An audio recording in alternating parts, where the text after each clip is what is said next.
I'm a reporter for the Daily Chronicle. If there's one thing that I've learned throughout my years as a reporter, it's that the end of the story is rarely the end of the story. In fact, sometimes it is just the beginning. This is a story that was the beginning for me.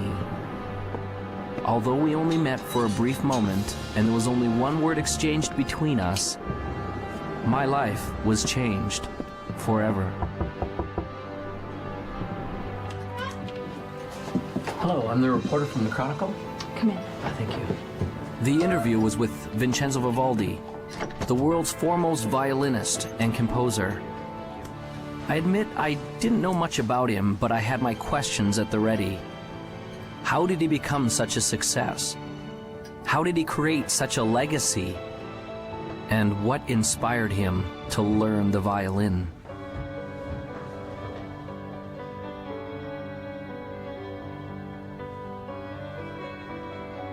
I felt as though I was stepping on sacred ground when I entered the old man's room. I could feel that his time to depart was drawing nigh.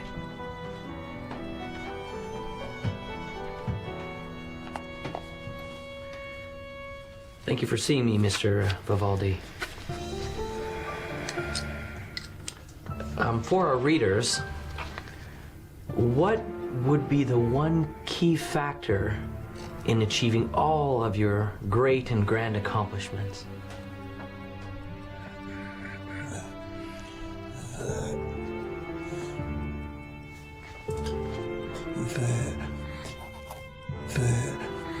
The opus.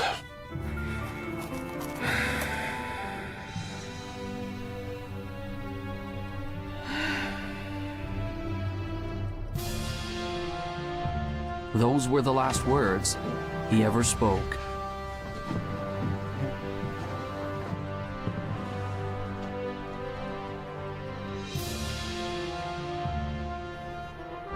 As I left the house that day, I now had a greater question than when I had arrived.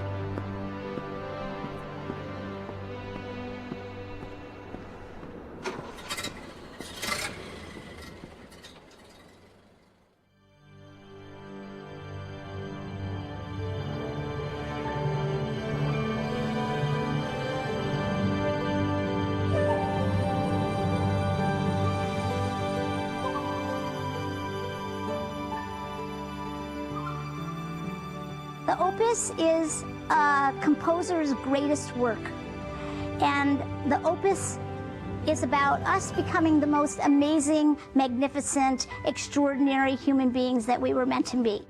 You and I are here to do magnificent and magnanimous things. You're here to create, and you're here to contribute, and you're here to connect at a high velocity. Everybody deep inside has a dream and a vision and a calling and an inspiration that they're here to do. Anyone can do this, and it almost sounds cliche. Everybody says, oh, you can be whatever you want to be, you just got to have the dream. And all of that's true. Unfortunately, it has become cliche and people have stopped listening to it. The best way for you to predict your future is to invent it. It's up to you.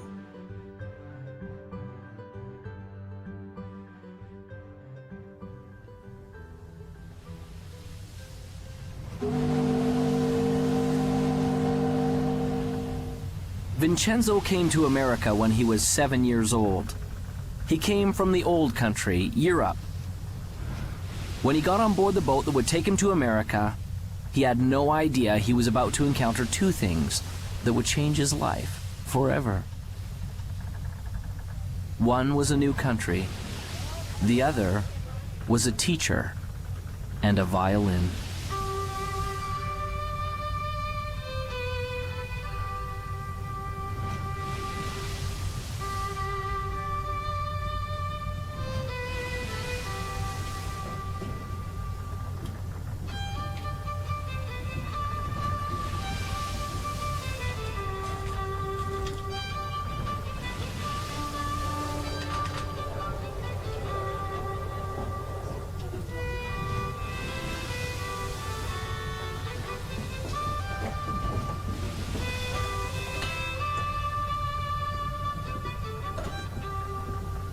As the boy listened, He was captivated, and in his heart he knew that one day he would play this song.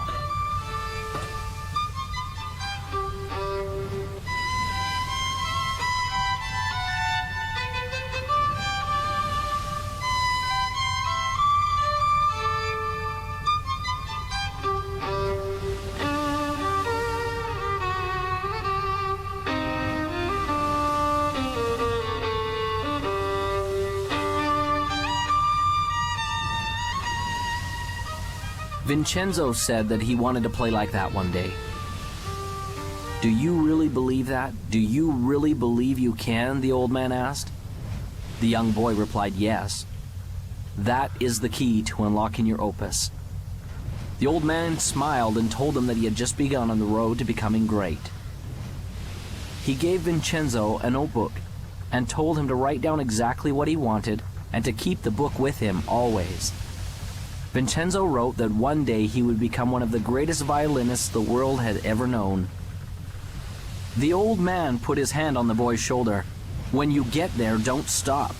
Remember, your opus isn't what you do. It will be the legacy of what you've become. Vincenzo did not understand. The old master smiled and said, one day you will.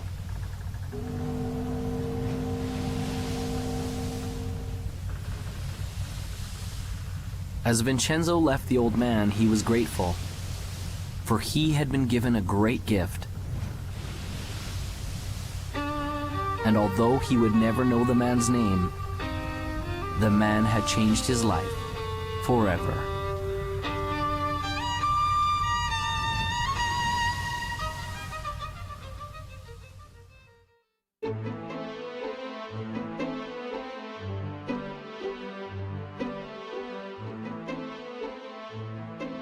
Vision is all about who you've decided to be, as if you had a magic wand that you could wave over your life, that you could actually be and do and have everything that's important to you, where you could be fulfilled and you could be in rich relationships and you could be abundant, attracting wealth and all the great things that we all want in life.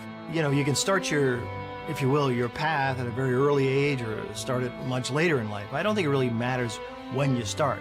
But I think what you should try to be thinking about and looking for is something you just love to do, something that really gives you energy, you've got a passion, and that you feel you can commit yourself to. Some people get into vision and purpose and they make it so huge, or they think it has to be so big that they scare themselves and they almost freeze themselves. They don't come up with anything. Your vitality in life is directly proportionate to the vividness of your vision. And when you have a clear vision, magnetic things occur, and you draw into your life amazing synchronicities. People, places, things, ideas, and events start to synchronize in your life to help you fulfill your vision. The law of attraction just says that anything we think, feel, say, and do, we attract to us. So we're always creating through what we're putting out in our thoughts, our feelings, our words, and our actions. A very common misconception about the law of attraction, people learning it, is that it's all about positive thinking, and it is not. Positive thinking is obviously, probably more beneficial than negative thinking, sustained negative thinking.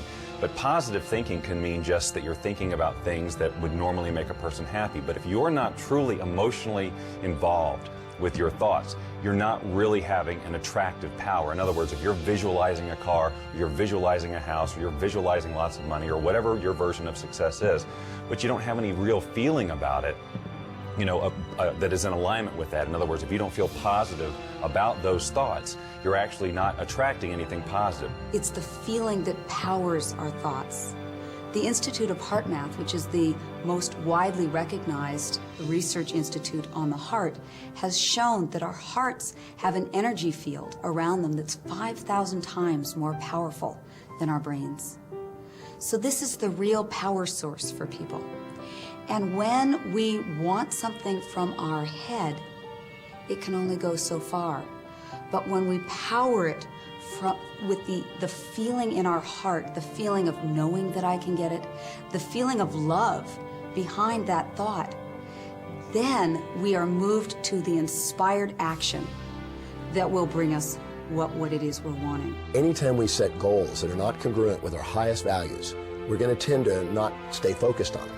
We're going to keep going back to what's truly important to us. And so it's very crucial to set objectives that are congruent and aligned with the highest values, because when you do, you don't require outside motivation. You're inspired from within. I work with teens every day. I've worked with thousands of teenagers all over the country. And what I know to help teenagers love and believe in themselves and have that success-driven vision that so many adults have is the very first thing you have to do is be original. Be yourself. Don't conform, don't transform. Find your own original gifts. You have them, you have so many, and lead with those. Belief in yourself is the first step to anything great. If you don't believe you can do it, you're finished even before you get to the starting line. You see it all the time in grade school. The kids line up to run the 100-yard dash. They all start off pretty good, but as soon as one or two of those kids pulls ahead, you see a few in the running literally slow down and sometimes stop. That's because when those kids see someone pick up speed, they begin to doubt that they'll ever catch them. And their brain says, what's the use? And suddenly they believe it here. And everything slows down. I started out in a life of welfare and poverty and became the 25th wealthiest person in America. That would be an extreme that most people can't even comprehend, let alone relate to. And it all started because I believed in my own possibilities. Whatever we believe, we become. I don't really think we know what we're capable of. There's incredible potential in all of us. And I mean in all of us, not some of us, all of us. If you find your passion and that energy wells up in you, and if you can dream and start to get committed to that dream and that vision, then you can be successful and far beyond what you ever thought you could. It is okay to believe in yourself. Start now. Start today. You are the greatest you that will ever be.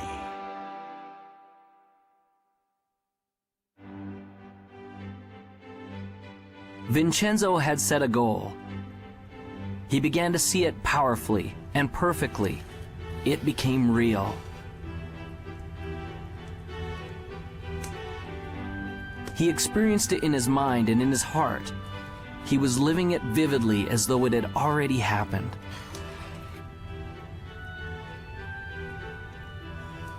This gave him the momentum to begin.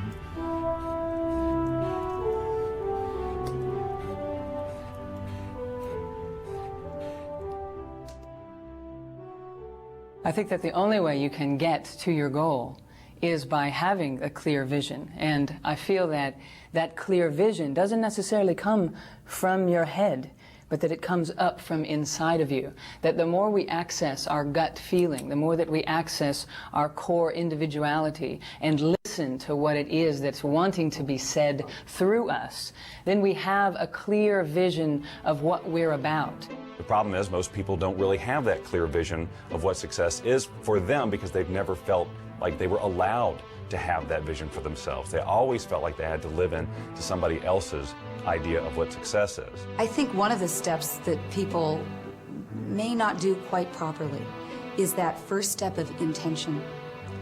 So many times people's intentions are coming out of a feeling of obligation or I should. When I find that people really stop, which is a hard thing to do in our society to stop, but it's the thing that is most required for us to stop and turn inward. Someone asked me one day, if you could have anything that you wanted, if you could have your dream life, if it could look any way that you wanted it to look, what would it be? And I was stumped because I was so used to being good at responding to my difficult circumstances that I even honored myself for being able to make the best of a bad situation. So I would constantly have to wait for bad situations to come around in order to identify who I was and to feel my strength to be able to go out there and do something. And so when someone asked me, well, if you could just be on the front side of something like that and just have it be whatever you would want it to be, what would it be? And I couldn't answer the question. I thought, I've got some different kind of work to do. The only way you can get a clear picture of where you're going and to understand what it is that you want out of life, you must silence the restless thoughts that are going through your mind. And you have to ask yourself, what do I want? How do I feel? And where do I want to go? In the 1960s, President Kennedy suggested that NASA was going to put a man on the moon by the end of the decade.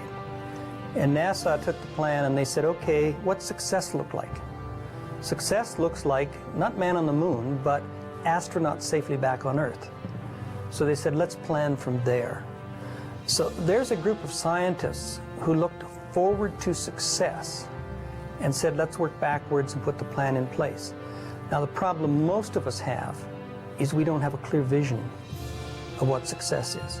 I started thinking about the creative process of living your life as it relates to creating music, because I enjoy creating music and I always have. And it comes back, and I saw the parallel so clearly between how the process is the same. When I sit down to write a piece of music, it's generally born out of some inspiration. You know, I don't work under the rules that you have to write this type of piece of music, it's got to be 30 seconds and it's got to be this beats per minute. You know, I have full, because I do it for fun, you know, I have full creative control, so I work from inspiration, just as we should work from inspiration in our lives. That is what should guide us. That is what it should help us to create our vision, a feeling of inspiration, not someone else's sense of passion or their likes or interests, but our own. I have a philosophy of life, and that is this. Achieving any type of goal in your life is 99% intention, 1% methodology. It's being crystal clear about what you want and the how, the methodology, will show up later. When people talk of clarity, it often gets described as just writing down your goals. The most important element is often left out. That's finding your motivation. If you want to get to your goals quickly, you've got to have clarity on why you want it. What does it mean to you? Why do you need it in your life? And the stronger and more important the why, the more power you will have to pursue that goal.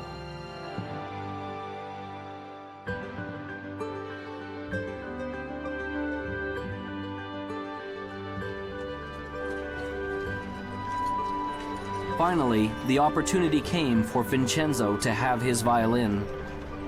The moment he saw it, he knew that he had to have it. A loving mother felt the same way.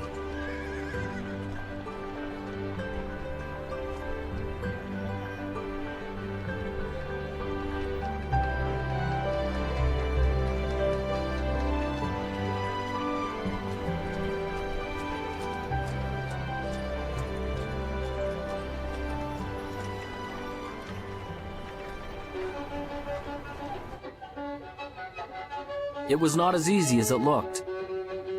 But Vincenzo had made a decision and a commitment that he would learn to master this instrument no matter what.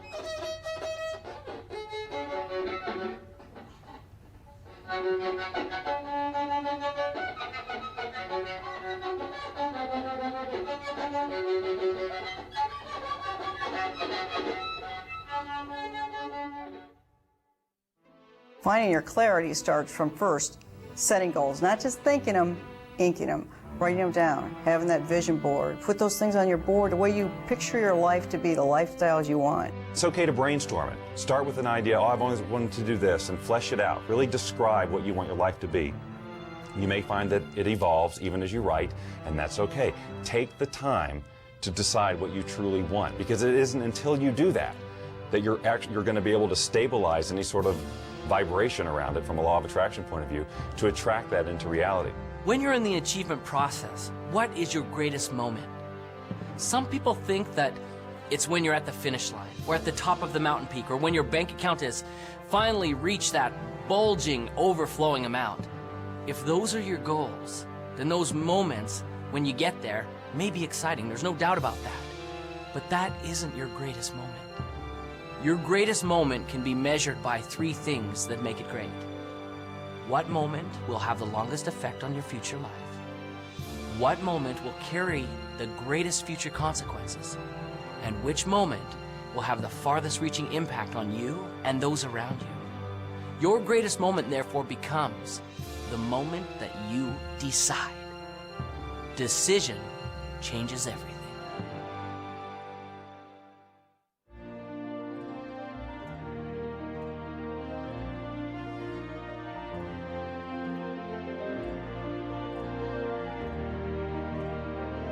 As Vincenzo grew from a boy to a man, he never lost sight of the dream.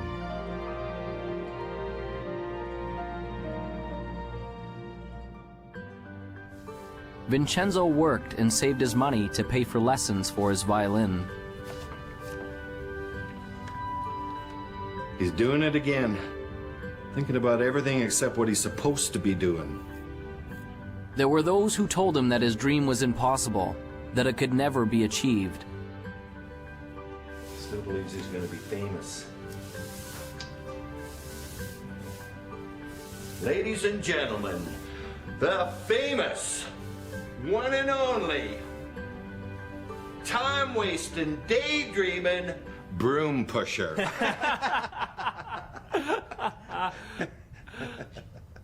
But he remembered the words of the old master on the boat. Do you really believe you can? That is the key to unlocking your opus. Vincenzo! Sweep the floor, boy, sweep! Vincenzo gained courage and continued forward.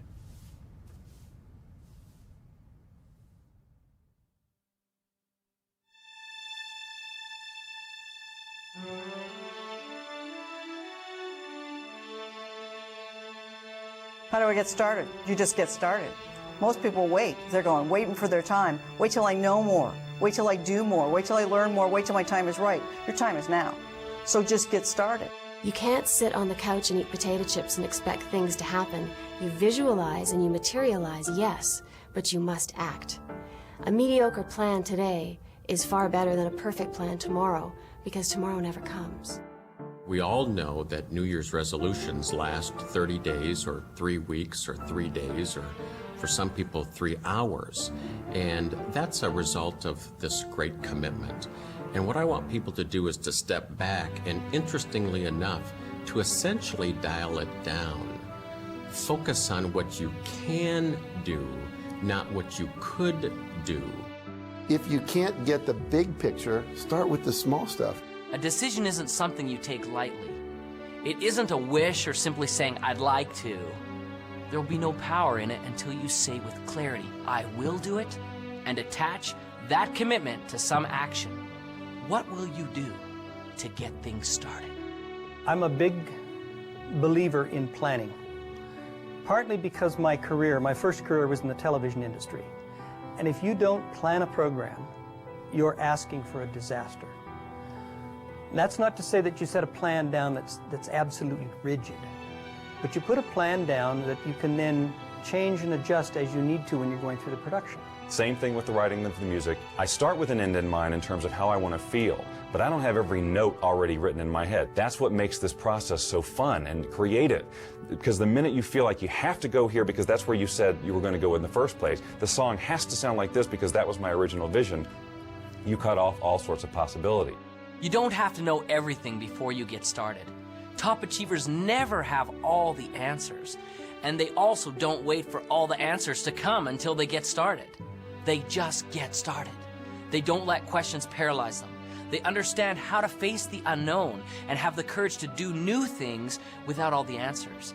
They know that the answers will come, and they adjust their course with each step forward that they take.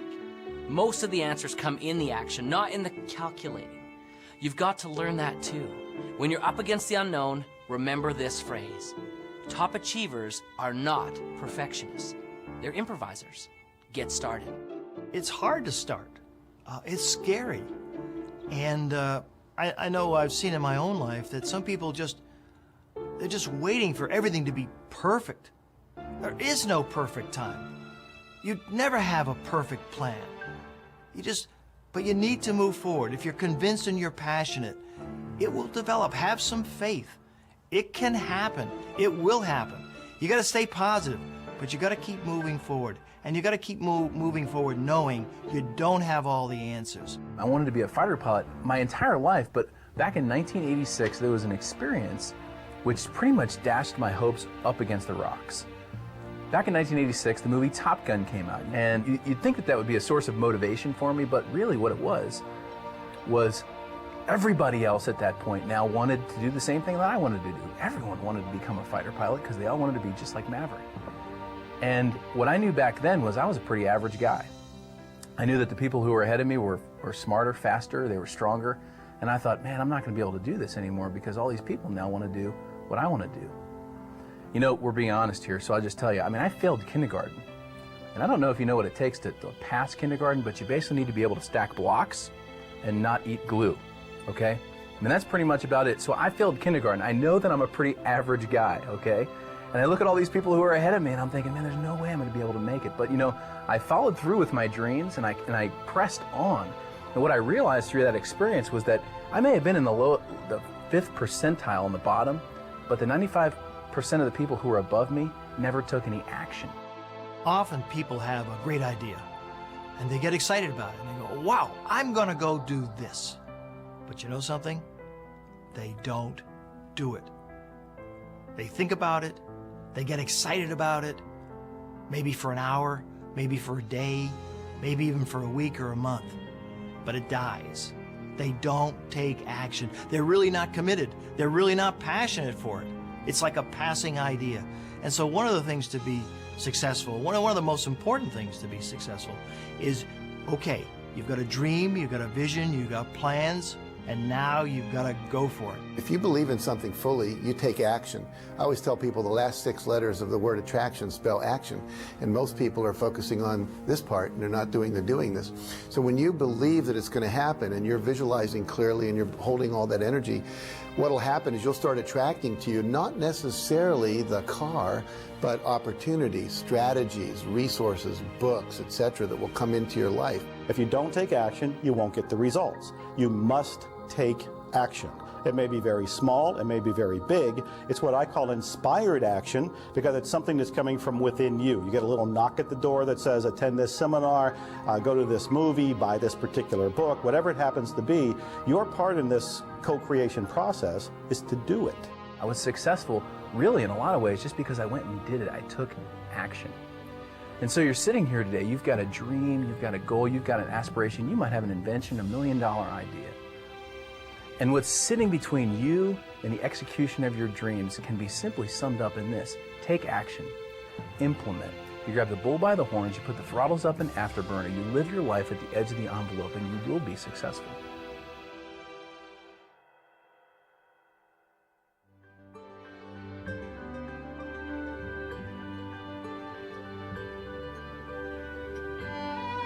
Vincenzo continued seeking additional understanding and education wherever he could, surrounding himself with other masters who could help him find his gift and develop his passion.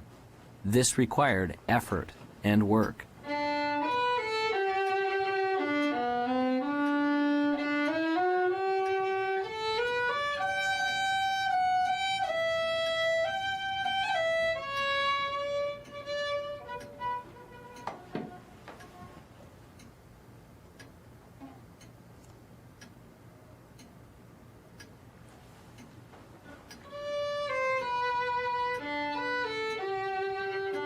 As he practiced and persevered, his skills became more fine-tuned, and the instrument began to sing.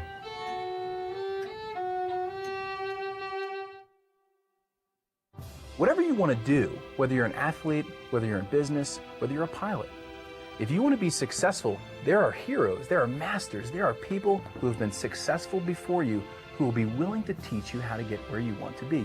You don't need to fly solo in this life. If you have any goal that you want to achieve in your life, the first thing I would invite you to do is surround yourself with people who believe in what you do. And sometimes those people, they're not your family, they're not your friends, they're not your coworkers. You actually have to create that. You have to create your own, what I call your own mastermind, your own board of directors of people who will support you. My adage is that if I'm ever in a room with 5 people, I want to be the dumbest one in the room. I don't want to be the smartest guy in the room. I want to be the dumbest one in the room. If I'm the smartest guy in the room, then I'm not listening to anybody. Then I think I already know it. Then I think they're not capable of teaching, training, sharing, or giving me anything of value. But if I think I'm the dumbest one in the room, then all 4 of them are brighter than I am. And I can learn from any one of them. And what that causes me to do is to shut up and sit down and get a chance to learn, because most of us are talking so much, we aren't listening. I like the idea of modeling other people's success up until the point where you reach something that, hey, this isn't me. It's not me to model this guy like that. Because if you try, it will not work. You'll send out this really weird field of resistance and things will not work for you, no matter how successful that other person is. So I model lots of people, but not one particular person. I will look for things that they do and say, I can incorporate that into my plan for sure. This guy over here, no, not so much. This is where I leave him and go to somebody else.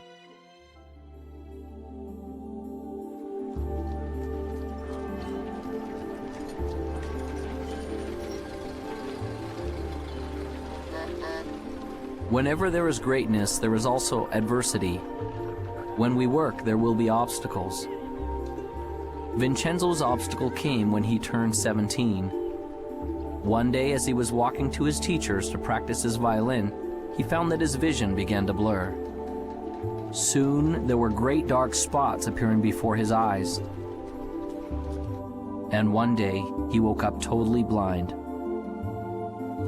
He could not see. This proved to be a big adversity.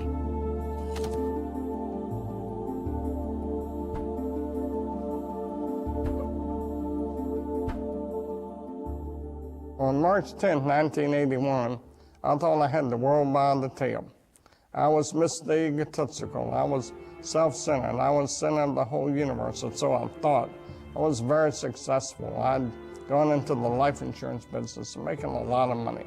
Had a nice home, had a nice car, had a wife. You know, I was living the American dream, and so I thought. And then I went and bought myself an airplane. The next day I took off in that airplane for a little pleasure trip just to check it out. Then in that day, my whole life changed. I had a power failure.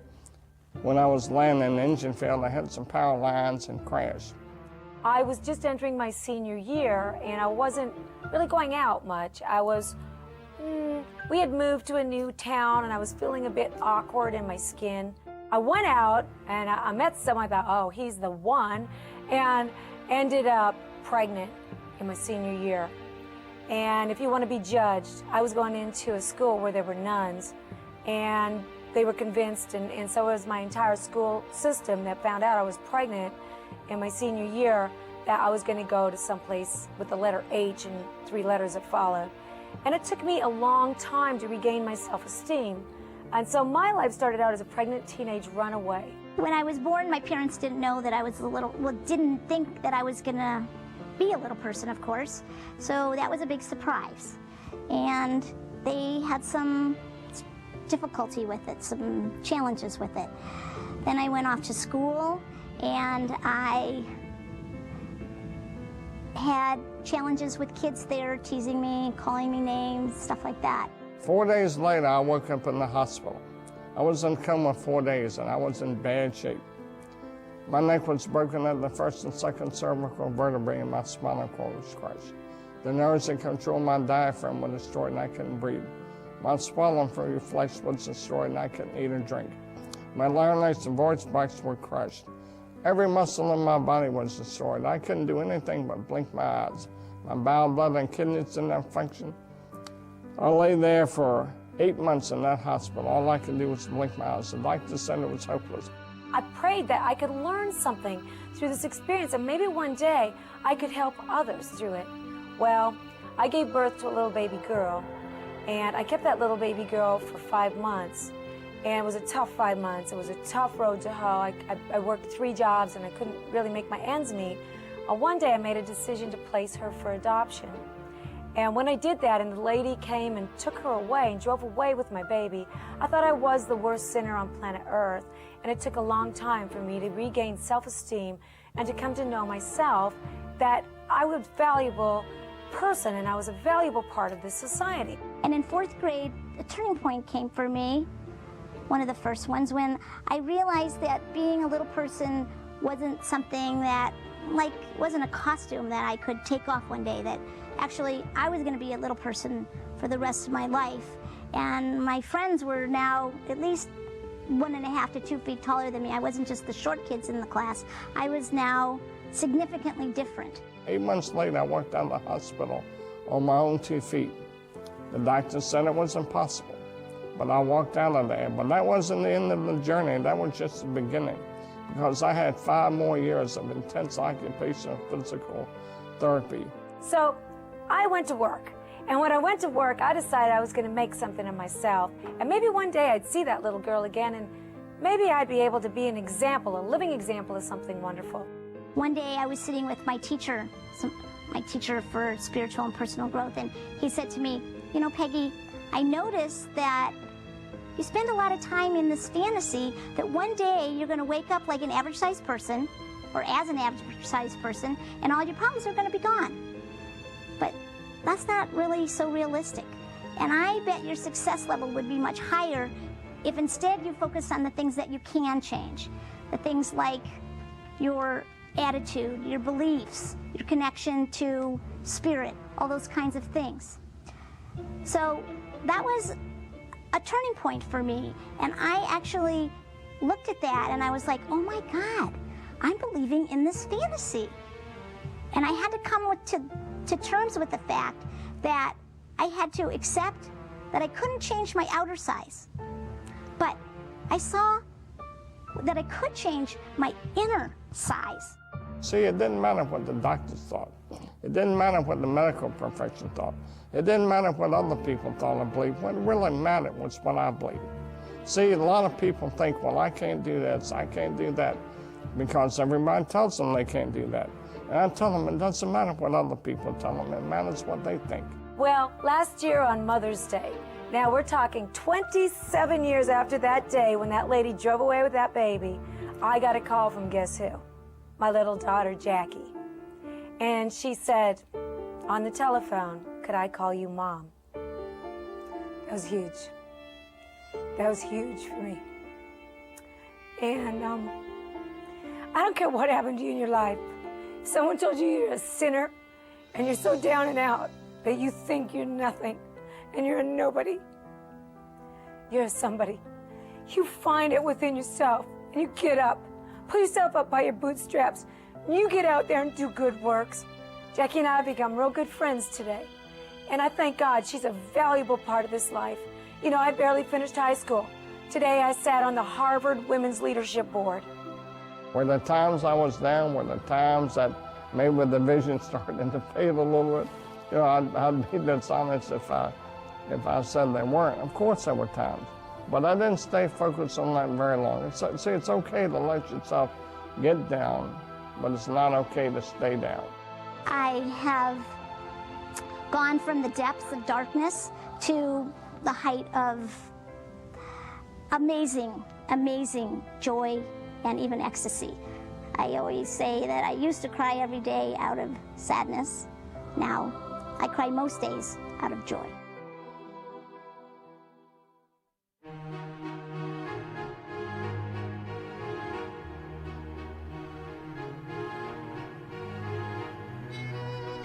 Vincenzo continued to practice his instrument. But it was much harder now. The music didn't come as easily. Often the notes didn't sound right. Often the people near him told him he was failing. He began to feel like he was failing.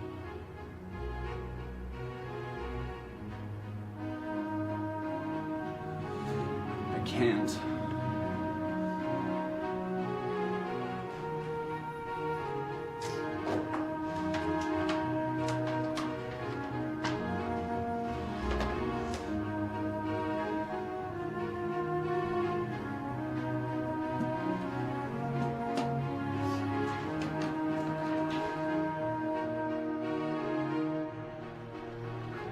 Vincenzo had given up. He felt like he had been robbed of the gift he had been given. His heart ached as he approached the entrance to the merchant's store.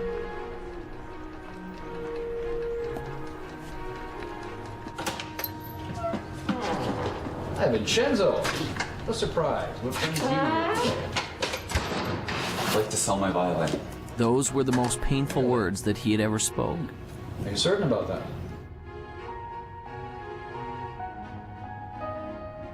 Well, let's have a look, shall we?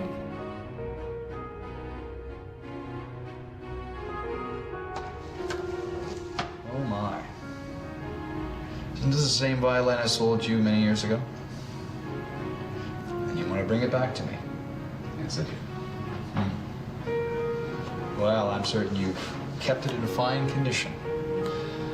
But I really have to know that it works. So, would you do me a small favor, Vincenzo? What's that? I wonder if you would play a little bit for me, Vincenzo. I don't have my music with me. Sometimes we don't need sheet music. Sometimes music is in the soul. So, just once for me? Reluctantly, Vincenzo took the violin and, placing it properly in position under his chin, he began to play.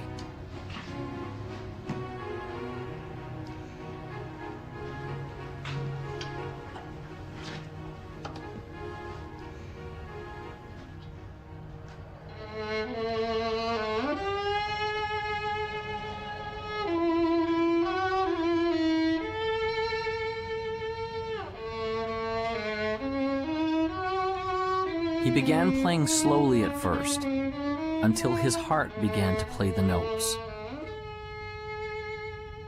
As he did, something magical began to happen. He began to feel the power of the music once again.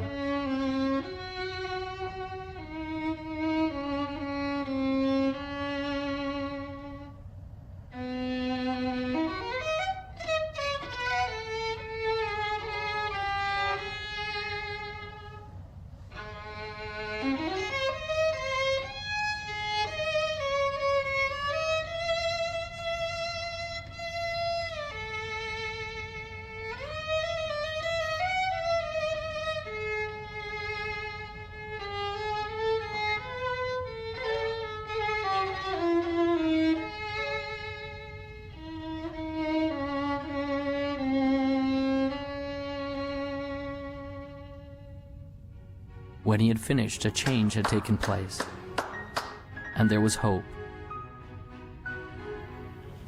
I can't sell you my violin. I thought as not. You keep the violin, Vincenzo, and play, all right? Vincenzo left the shop with a resolution that he would never again give up on his dream.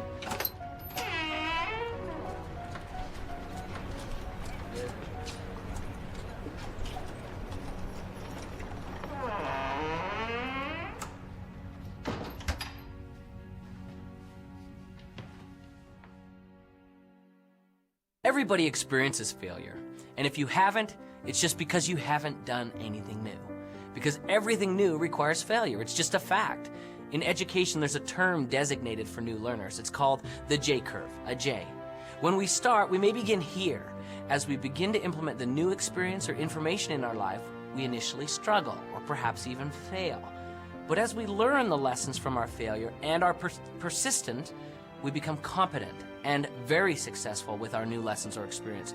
And as we get competent, things go up dramatically. That's a J-curve. Most things in life come to us that way. So as we encounter feelings of frustration, we need to understand that it's normal, and we will get through it if we persevere. There was a software executive who made a huge error, costing the company millions of dollars, and this is a true story. Millions of dollars at this one mistake or one failure he had made. So he went in, he was called in to see the chairman and the CEO, and of course he brought his resignation letter, and he handed it to the chairman, and the chairman said, what are you doing? We just spent millions of dollars educating you. You can't leave us now. Now, not every employer is going to be that compassionate, but the universe is. Every one of us gets rejected, and what you and I need to do as individuals is reject rejection. Make yourself rejection-proof. When Jack and I started Chicken Soup, we spent 3 years writing it, and we tried to sell it. We went to New York with a great agent, and 33 publishers all said, hit the road, Jack. And then we went to the BEA, Book Expo of America, and we went booth to booth to booth to booth, and 144 people, sum totally, said, buzz off, you guys, that's sappy little stories. They're never going to sell. They're too nice.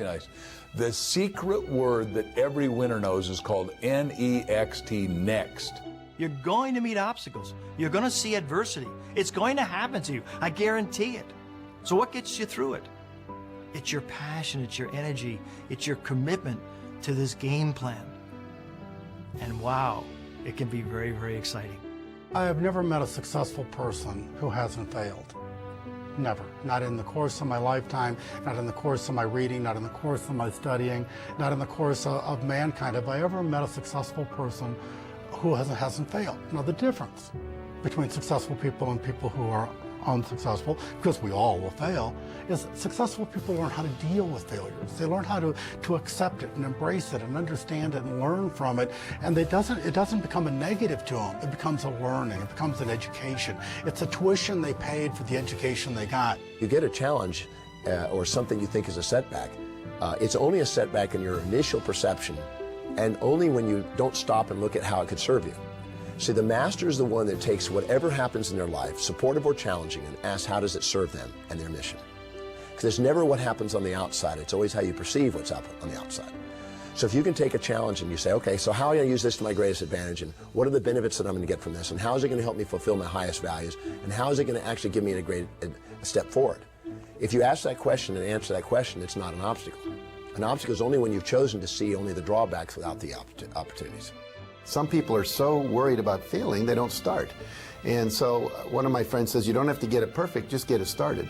And then in the process of doing it, you will learn. What is failure? That's easy. It's not trying. It's not getting in the game. It is thinking about it and not doing. You know, you cannot fail if you try, if you get into the game. You know, I like to use the analogy of a missile. When I shoot a missile off of my airplane, all missiles initially, they just come off straight. And any engineer will tell you that a missile actually requires mistakes. It actually requires errors in order to become successful at hitting its target. And so as a missile comes off the airplane, if you've got a plane that's going in this direction, the missile comes off and it sees that the airplane that you're trying to shoot at is going this way. It sees that it needs to correct that way, and it makes a correction. Then it makes a smaller correction. Then it makes a smaller correction, and next thing you know, it hits the target. The same is true with us. You know, we've all got dreams. We all have a target, and we all have goals. A failure-minded person goes down the road towards their goals. They hit that first obstacle, and they go, I'm a failure. I always fail. And they turn around and they give up their dreams. A success-minded person hits that first obstacle, and they go, you know what, I'm going to be successful, and they make a correction just like that missile. They hit the next obstacle, and they make a little bit other correction, just like that missile. And next thing you know, they find that they've zigzagged their way to their target, to success. When I was learning to walk, my parents didn't say, oh, Jack failed after 7 tries, let's give up. They said, just, you know, keep coming, boy. However long it takes, you're going to make it. And for me, I've read so many stories about, you know, Thomas Edison, who had 10,000 experiments to invent a light bulb. And when someone said, you failed 10,000 times, he says, no, I never failed once. He said, I invented the light bulb. It just happened to be a 10,000-step process. You're going to have some setbacks in life, some challenges, some difficulties. And those are the days which really test what happens. Maya Angelou says it like this: if there's something in your life you don't like, change it. But if you cannot change it, change your attitude.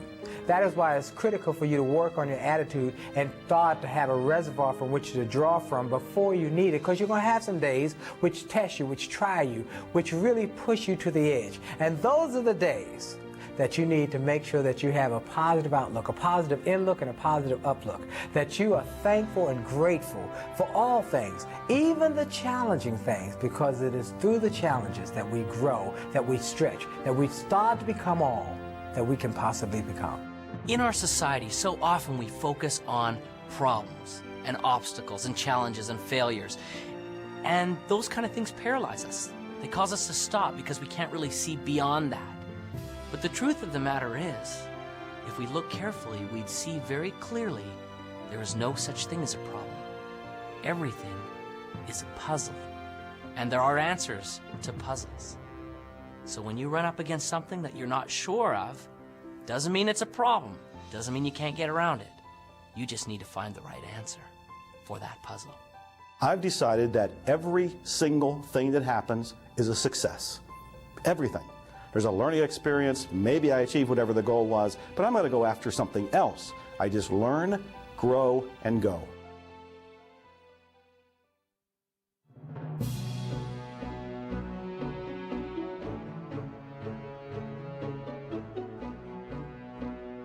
Once you reach a goal, whatever that is, or achieve a vision, and it may have evolved, and it may be very different than when you first set out, you are basking only momentarily in that sense of accomplishment. You can enjoy it. Doesn't have to be a letdown, but what you'll find is that you've naturally expanded who you are, who you can be, and you'll have another vision that's even bigger.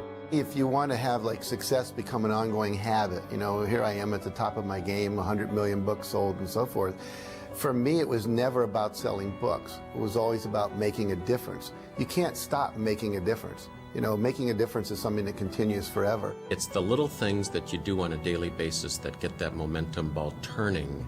And all of a sudden, after a while, you have so much momentum behind you, you couldn't stop it if you tried. You can have addictions that are actually good for you, that are actually taking you forward in life, that are actually keeping you healthy and happy, and success is one of those. When you start tasting success, you want more of it. Aristotle said, excellence is not an act, it's a habit. So you get in the habit of excellence, and then you can go as high and dimensional and multi-passionately purposeful as you want, which is, you don't want to just do one thing, you want to do a multiplicity of things, because when the game called life is over, you look back on life, the only thing you can take with you is your memories. So you want to create a basket full of life memories that are worthy of you, that are valuable, that are vital, that are just exquisitely good. The only difference between people who are happy and those who aren't is their habits. So it's really a very simple thing. It boils down to only one thing. What habits are you choosing day in and day out? And the good news is that every day you get a new choice to pick new habits all day long. Every decision you make in every moment is determining the habits that you'll have today and tomorrow and the next day, and the outcomes that you'll have in your life. So if you want a life that's successful, choose the habits of successful people. If you want a life that's happy, choose the habits of happy people.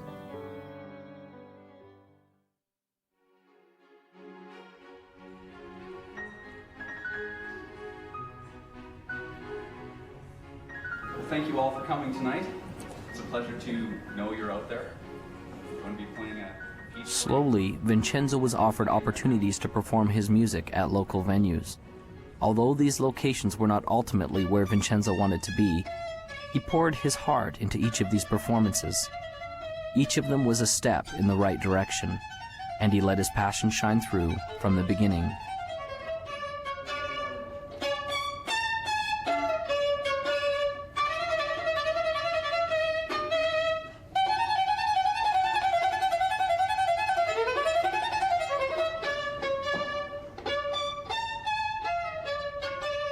As can be expected, this wasn't always easy.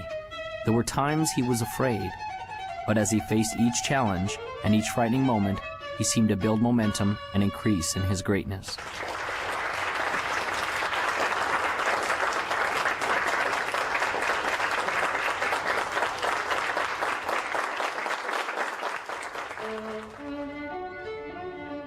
Vincenzo gained a reputation as a passionate musician, and his gift grew. Doors opened for him to begin to play with other masters. Soon, Vincenzo was playing in the most grand concert halls of all. His dream to play was fulfilled. His opus had arrived. But was the journey complete? There was the question the old master had asked him that he still yearned to understand. Your opus isn't just what you do, it will be the legacy of what you have become. Vincenzo thought in his mind often about what this could mean. Was this the legacy of the man he had become? The man who played in the largest concert halls? The man who commanded the respect of the other musicians? The man who composed and wrote the grand symphonies? The man who people adored and loved as the master violinist? Vincenzo still didn't understand.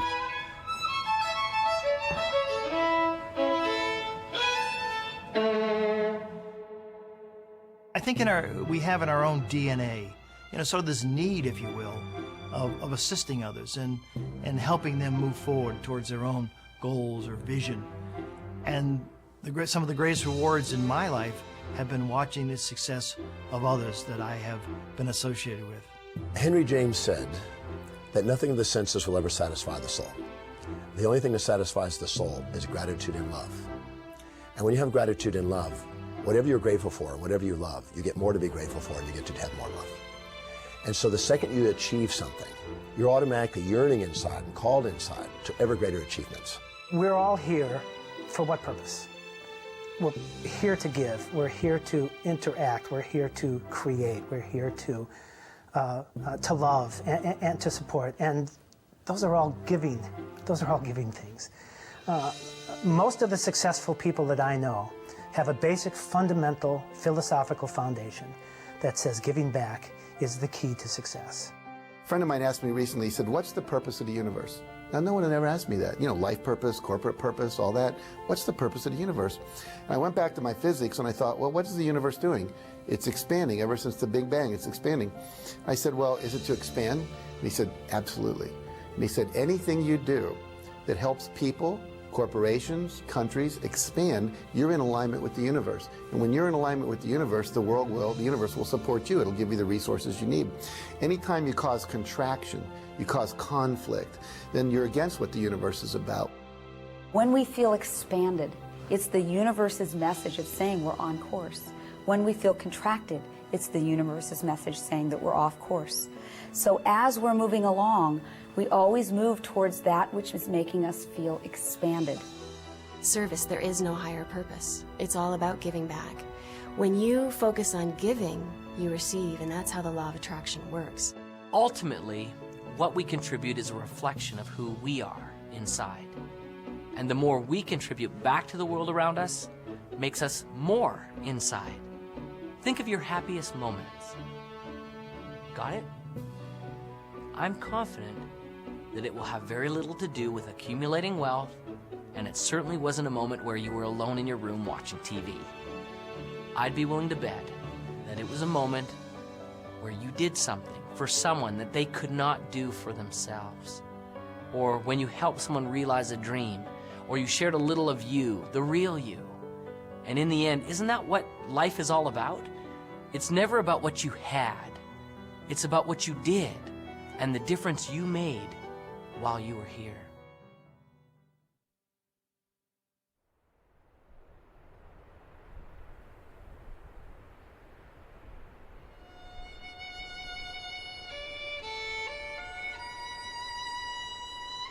Your opus isn't just what you do.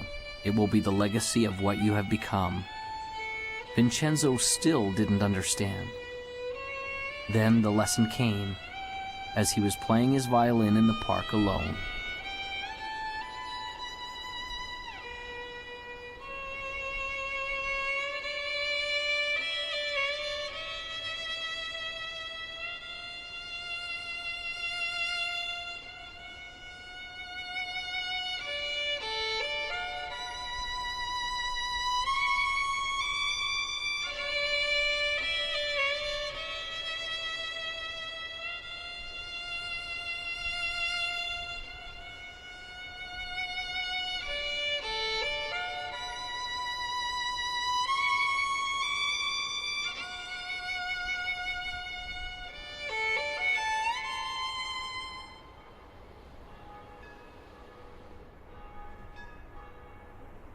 And so Vincenzo passed along the message that had changed his life.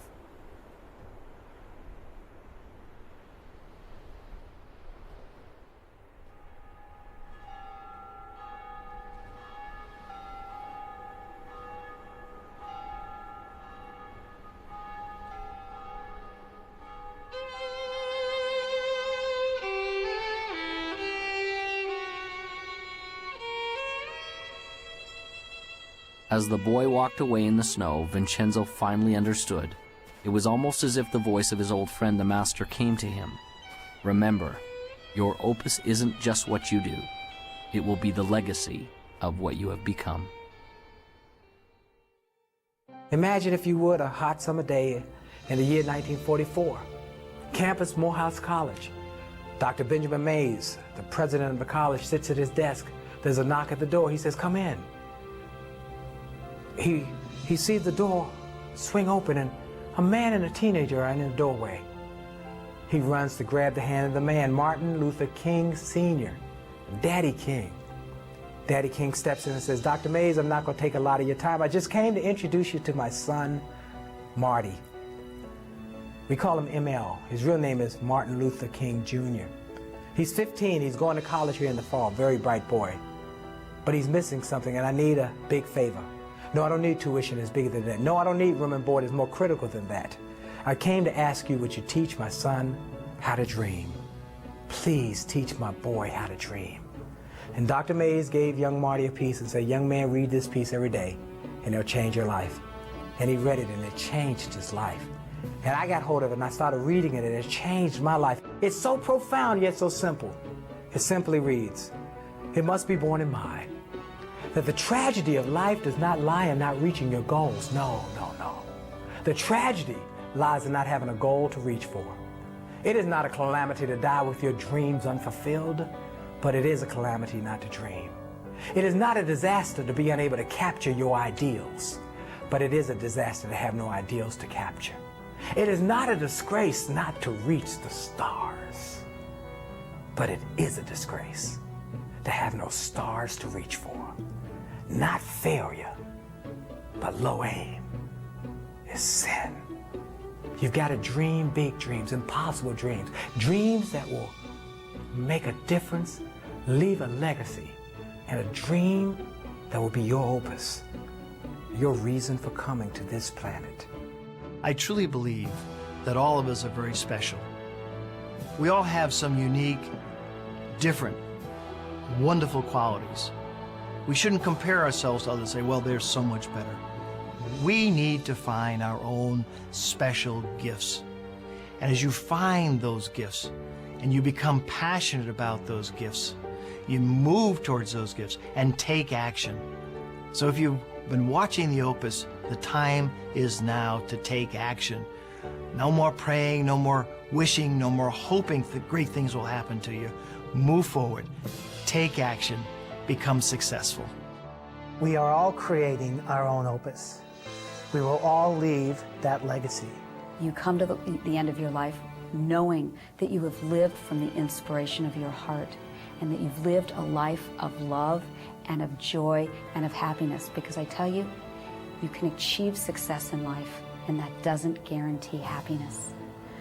We have to come from love and from that inspiration of why am I here, and you'll be happy and you'll be successful.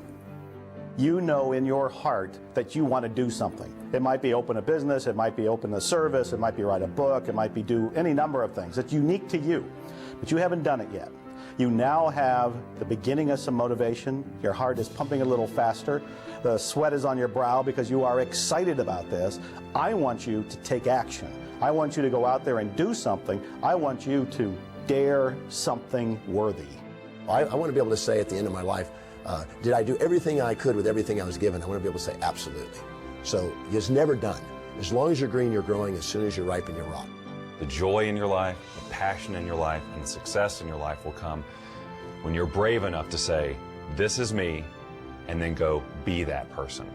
Most people tiptoe through life hoping they make it safely to death.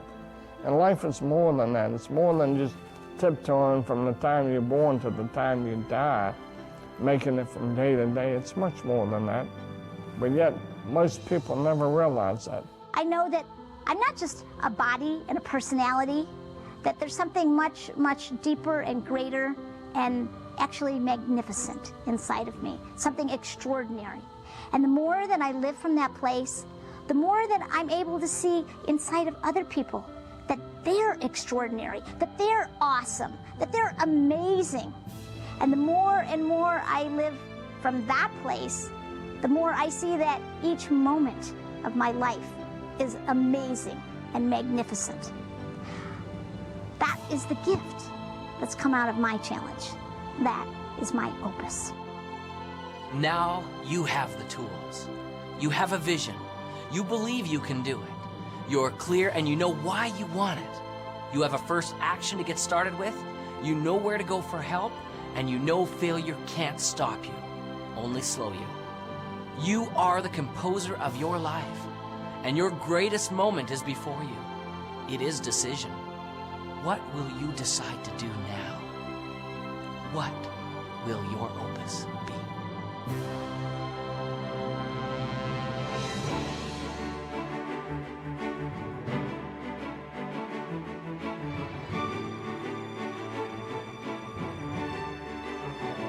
Your opus isn't just what you do. It will be the legacy of what you've become. One of God's greatest requirements with lasting success is to teach the man who possesses it. to teach him about himself, and to allow him to contribute what he has been blessed with back to the world. Vincenzo's music was a great gift to all who heard it. But the true gift was in the legacy that he created in another. This was truly his opus.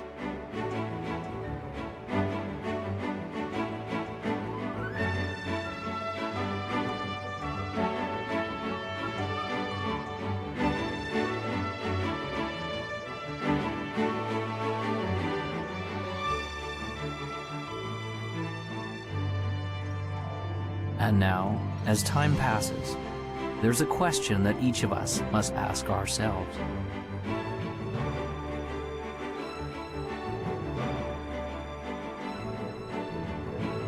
What will your opus be?